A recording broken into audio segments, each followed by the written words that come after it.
Este é o Notícia da Tarde, que vai tratar de um assunto extremamente sério, invisível e super sério. Aqui conosco está o físico médico Valmoli Gerber Júnior. Boa tarde, obrigado pela sua presença. Boa tarde, Renato, obrigado, e boa tarde, pessoal, para os ouvintes, né? Primeiro, nós temos uma questão cultural, que o brasileiro, quando vai numa consulta médica e o médico se diz para ele, não, tá tudo bem, pode ir para casa, ele sai meio que frustrado, né? O brasileiro tem a mania, ele gosta de fazer exame, tudo que é exame e tal. E hoje nós temos aí um volume um manancial de exames à disposição com uso de radiação nos hospitais, em clínicas odontológicas. E esse uso da radiação, ele tem um risco muito sério, né? Com certeza, com certeza. É aí que entra um profissional, né, habilitado para isso, para controlar essas radiações.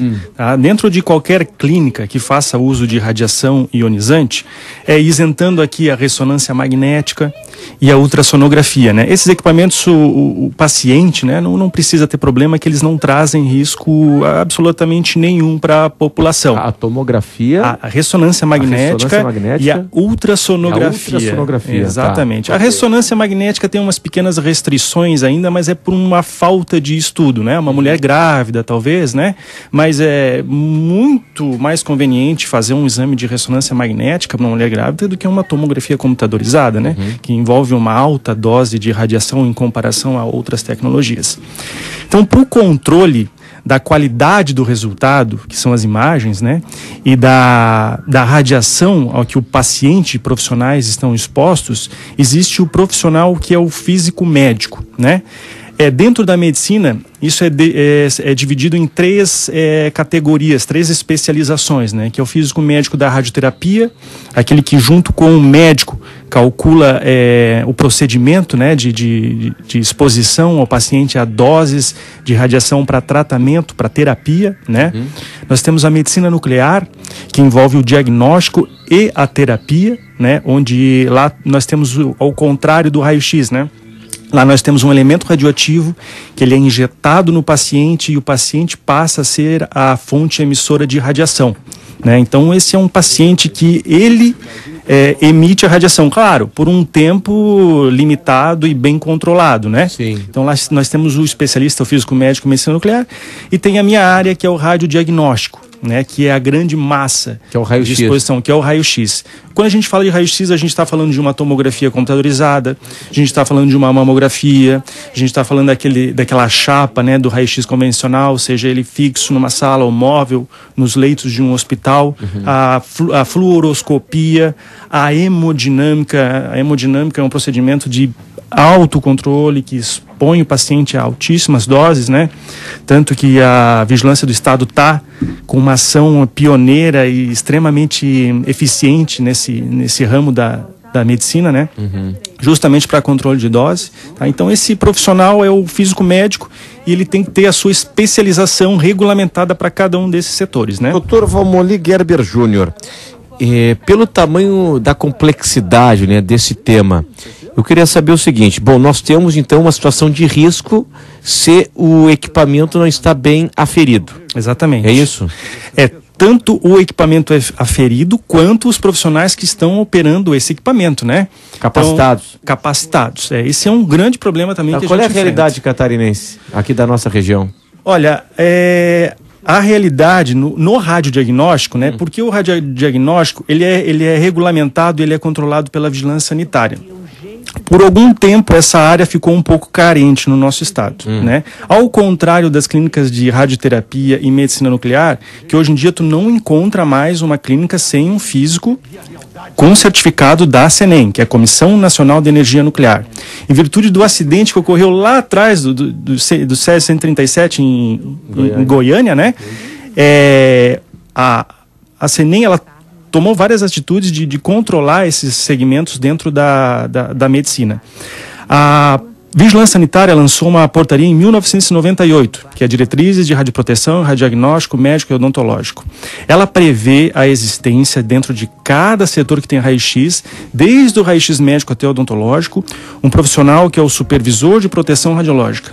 Esse profissional, ele é um especialista em física do radiodiagnóstico. Tá, isso aí vale para onde tiver o equipamento? Onde tiver um equipamento. Não, mas eu só tenho um raio-x e faço um exame a cada 5 meses. Sim, não interessa. Tem que ter um profissional habilitado para controlar a radiação desse equipamento. Mas esse profissional, ele precisa estar durante todo o período na clínica ou ele comparece de vez em quando? Não, aí é dependendo a portaria 453 não prevê uma carga horária. Né? Ela prevê uma quantidade de critérios e de ações que devem ser implementadas. É claro que se tu tem uma tomografia computadorizada, tu tem uma periodicidade diferenciada, se tu tem uma mamografia, tu tem uma periodicidade de controle diferenciada. Então é a quantidade de equipamentos que vai determinar a quantidade de horas que esse profissional vai permanecer dentro do setor. Tá, e hoje esse profissional, ele está conseguindo fazer o trabalho dele na rede pública, por exemplo? Existe esse profissional na rede pública? Os equipamentos que estão de raio-x na rede pública, eles são aferidos como deveriam? Olha, eu tenho uma empresa, né? Então, com essa empresa, a gente sabe dos clientes onde nós prestamos serviços, né? A rede pública, a gente não tem controle, a gente não tem informação. Sim. Mas tu tens informação se o poder público contrata outro serviço de outra empresa? Eventualmente, a gente tem participado de editais para contratação de empresas para prestação do serviço numa determinada data, sem a continuidade, né? Que seria um contrato, onde esse profissional vai fazer a aferição com a certa periodicidade que exige a portaria 453. Né? Para daqui a pouco, depois do intervalo, depois o repórter CBN, qual é o risco para a saúde humana de você se submeter a um tratamento de raio-x cujo equipamento não foi aferido de forma adequada? A gente vai tratar deste assunto daqui a pouco. Nós estamos conversando com o físico médico Dr. Valmoli Gerber Júnior sobre um assunto que é extremamente sério, que é a radiação. A radiação na qual nós somos submetidos quando realizamos exames de raio-x, por exemplo. E há uma necessidade urgente de que esses equipamentos que emitem radiação, eles sejam bem aferidos. A gente está tratando deste assunto, estamos tratando deste assunto. Oswaldo Sagaz, a dúvida do ouvinte. Isso, ouvinte nosso, Wilson, Renato, do bairro José Mendes, aqui em Florianópolis. Ele adquiriu um convênio, um plano odontológico, e o plano exige do especialista, o dentista, né, que ele faça 2 raios-x, um antes e um depois do procedimento odontológico. Ele quer saber do risco de radiação desse procedimento e se é correto ou não fazer um antes e um depois do procedimento. Qual é o nome dele? Wilson. Wilson, obrigado, Wilson. A portaria 453 de 1998 da Anvisa, ela proíbe raio-x de controle, né? Para se fazer um raio-x tem que ter o princípio da justificação, e quem pode determinar isso é só o médico ou o dentista. Mas me parece absurda essa questão trazida, né? Porque como se fosse um direito meu, eu quero um antes e um depois. Não, isso aí tem que ser fruto de uma indicação médica, né? Com certeza. Nesse caso ali de um dentista, né? Claro. Tem que ter uma patologia associada, porque o que acontece? O princípio da justificação diz o quê? Que o benefício desse raio-x tem que ser muito maior do que o risco associado. Porque há risco. Há risco, qual é o risco? Com certeza. Né? O risco é muito difícil de determinar. É probabilidade, né? É que nem tu jogar uma moeda no chão, né? Tem o risco dela cair em pé, não tem? Eu posso jogar a vida inteira a moeda no chão, o pessoal pensa que é cara ou coroa, né? Não, é cara ou coroa, ela que pode cair em pé. Cair em pé é difícil. Então, é difícil, mas pode acontecer. Pode. Né? Nunca vi, mas pode. Exatamente, pode acontecer. Então, a radiação ionizante, ela é estocástica, ela é cumulativa, né? O efeito dela vai se acumulando, né? O efeito dela sobre o tecido humano, sobre os átomos, né? Ela é ionizante, ela vai arrancando elétron e com isso ela pode trazer consequências para o ser humano, né? O raio-x odontológico é bem engraçado, porque tem muitos dentistas que dizem, não, porque esse raio-x é que nem ficar 5 minutos no sol. Isso é uma grande bobagem, né? Porque se eu for pro sol, então eu vou ter que usar EPI, avental de chumbo, né? Ou ao contrário, se eu for fazer um raio-x, eu posso usar protetor solar? Não, uma radiação não tem nada a ver com a outra, né?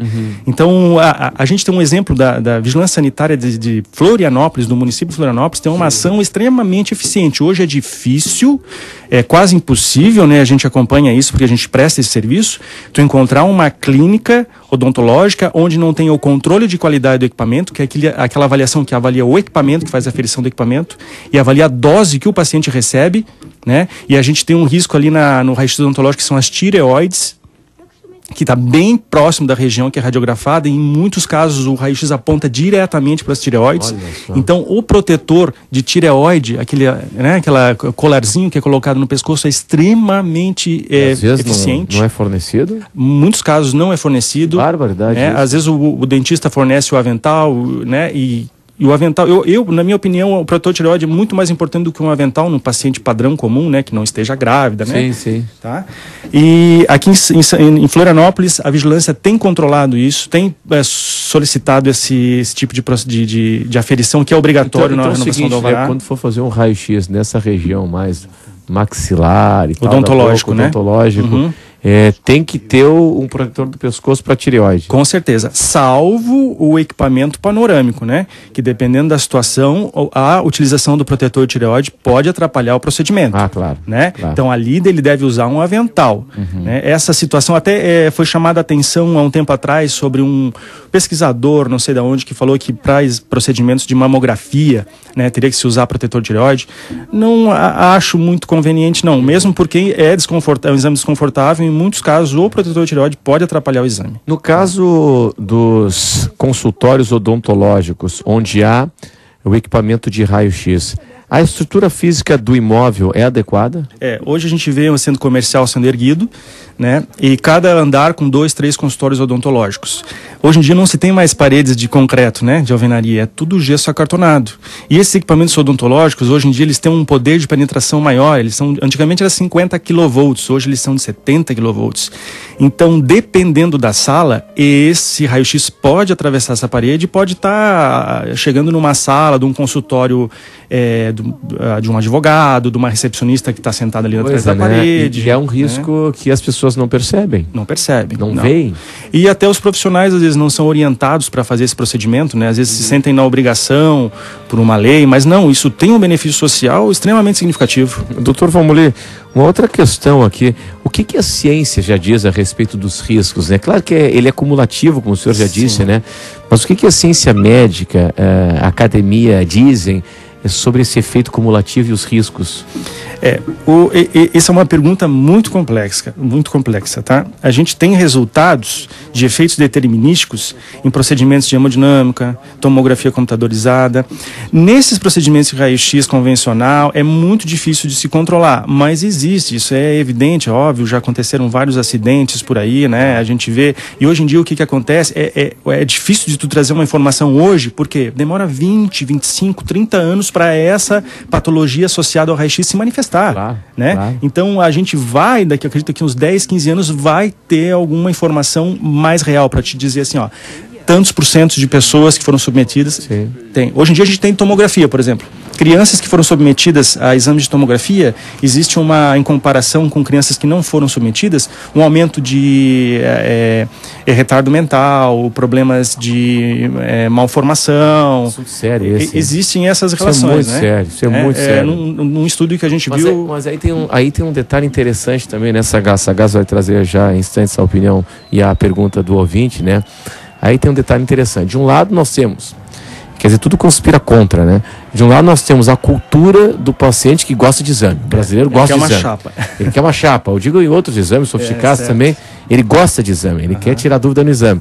E de outro lado, o médico, ele acaba solicitando o exame, que é para não ser acusado de negligente depois, né? Sim. Mesmo sabendo que não se proteger, né? Para se proteger legalmente, né? Certo. Mesmo sabendo que não é nada e tal, tendo todos os indicativos, né, os indícios de que não é nada grave, ele acaba encaminhando diversos exames. E aí agrada o paciente. E aí você cria um outro problema também, além desse, do risco à saúde, que é o problema do custo de todo esse sistema bancado pela rede pública e pelos planos de saúde. Oswaldo Sagaz, o que mais? Outro questionamento da dona Valmira, Renato, de Jurerê Internacional, ela quer saber do Valmoli. Ela leu uma pesquisa onde falou que o aumento, que vem aumentando aí a tireoide nas mulheres e que se deve à realização de mamografias e à não proteção do pescoço com coletes. Ela quer saber se isso é verdade ou não, se...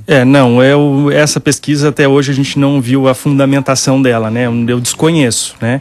A dose nas tireoides, claro, toda a proteção, ela é eficiente, né? Eu não estou dizendo que não chega a radiação nas tireoides, chega, mas o risco de tu fazer um exame de mama né, e o protetor de tireoide comprometer o exame, é muito maior do que o risco dessa radiação chegar às tireoides da mulher, né? Outra situação, falando em proteção, né, é muito difícil tu ir numa clínica fazer um exame, por exemplo, de crânio, cabeça, né? E o profissional te colocar um avental para proteger o resto do corpo, né? Isso tem que ser feito, isso é obrigatório. A portaria 453 estabelece, desde 1998, todo paciente tem que ser protegido. As áreas que não vão ser expostas à radiação têm que ser protegidas contra a radiação. Claro, chamo a atenção de novo, desde que não atrapalhe o procedimento. Tá? Muito bem. Queria muito agradecer a presença do Dr. Valmoli Gerber Júnior, que é físico médico, nos trazendo informações muito importantes, né, sobre os riscos da radiação. Esse assunto é muito importante, né? Agora, o paciente, quando vai fazer um exame, antes de encerrarmos esse bate-papo, imagina que 99,9% das pessoas vão fazer um exame e não tem primeiro a informação e nem sabem como proceder para saber se aquele equipamento foi aferido ou não. O que ela poderia fazer, né?